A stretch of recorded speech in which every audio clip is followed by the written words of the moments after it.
Hi friends, welcome to my channel. ఈరోజు ఇంకో tip గురించి తెలుసుకుందామా. ఈ చీపురికి ఎంత ఉందో చూడండి, ఊకలాగా రాలుతుందా. దీన్ని మనం ఇలా గోడకేసి ఇలా కొడుతూ ఉంటే రాలుతూనే ఉంటుంది కంటిన్యూస్గా. కానీ అలా కాకుండా ఇలా గచ్చు నేలలాగా చూడండి, జూమ్ చేసి చూపిస్తున్నాను. ఇలా గచ్చుగచ్చుగా ఉండాలి నేల. అలా ఉన్న నేల మీద మనము ఇలా ఇలా ఇలా ఇలా ఇలా ఇలా బాగా రబ్ చేసామనుకోండి 4, 5, 6 టైమ్స్. చూడండి ఎలా వస్తుందో. ఓకేనా? ఇలా ఇలా ఇలా ఇలా కంటిన్యూస్గా రబ్ చేసామంటే మొత్తం రాలిపోతుంది, కొంచెం కూడా ఉండదు. ఇంకా మనం డైరెక్ట్గా మనం ఫ్లోర్ మీద ఊడ్ చేసుకోవచ్చు. అలా కాదని మనము గోడకేసి కొట్టడం కానీ అలా చేసామనుకో 1 వీక్ నుంచి 10 డేస్ వరకు కంటిన్యూస్గా రాలుతూనే ఉంటుంది.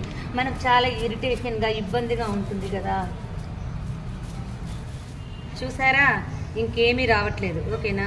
ఇప్పటి వరకు ఈ చీపుర్లో వచ్చిందంతా చూడండి ఎంత కలెక్ట్ అయ్యిందో. ఇప్పుడు ఇదంతా ఇంట్లో పడింది అనుకోండి, మనకి ఎంత ఇబ్బంది అవుతుంది. చూసారా, ఇప్పుడు ఊడుస్తుంటే కూడా ఏం రాలటం లేదు. Okay, thank you friends.